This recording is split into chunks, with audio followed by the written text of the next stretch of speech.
எல்லாத்துக்கும் ஒரு ஹை. நான் வந்து ஒரு 6 months ஜிம் போயிட்டு இருக்கேன், பட் ரிசல்ட்டே பார்க்க முடியல. 2 years வந்து காம்படிட்டிவ் எக்ஸாம் ட்ரை பண்ணிட்டு இருக்கேன், பட் கிராக்கே பண்ண முடியல. 3 years வந்து பிஸ்னஸ் ரன் பண்ணிட்டு இருக்கேன், பட் அந்த அளவுக்கு ஒரு ப்ராஃபிட்டே பார்க்க முடியல. இந்த மாதிரி எல்லாருமே எஃபெக்ட் போடுறப்ப ஒரு சில கொஸ்டின்ஸ் வந்து வரும். நான் வந்து இன்னும் எவ்வளோ நாள் இந்த எஃபெக்ட் போடணும், இல்லைன்னா நான் போடுற எஃபெக்ட்லாம் வேஸ்ட்டாக போகுதா, அந்த மாதிரிலாம். அந்த கொஸ்டின்ஸ் எல்லாருமே ஒரு ஆன்சர் வந்து இந்த ரீல இருக்கு. ஸோ இந்த ரீலை வந்து ஃபுல்லாக பாருங்க. இதுக்கு வந்து ஒரு குட்டி ஸ்டோரி சொல்றேன். ஒரு ரூம் இருக்கு, அந்த ரூமுக்குள்ள வந்து ஐஸ் கியூப் இருக்கு. அந்த ஐஸ் கியூபுக்குள்ள வந்து ஒரு டைமண்ட் இருக்கு. இப்போ இந்த டைமண்ட் வந்து நீங்க எடுக்கணும்னா அந்த ரூம் டெம்பரேச்சர் வந்து இன்க்ரீஸ் பண்ணணும். பட் அந்த ரூம் டெம்பரேச்சர் வந்து -80 டிகிரி செல்சியஸ் இருக்கு. இப்போ வந்து நீங்க கொஞ்சமாக ஒரு ரூம் டெம்பரேச்சர் வந்து இன்க்ரீஸ் பண்றீங்க, -17 ஆக்குறீங்க, தென் 16 ஆக்குறீங்க, 15, 14, 13 ஆக்குறீங்க.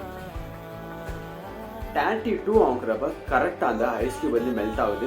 நீங்க உள்ள இருக்க டைமண்டையும் எடுத்துறீங்க. அதே மாதிரி தான் நிறைய பேர் வந்து 31 32 அவங்களோட முயற்சியை வந்து கைவிட்டுருவாங்க.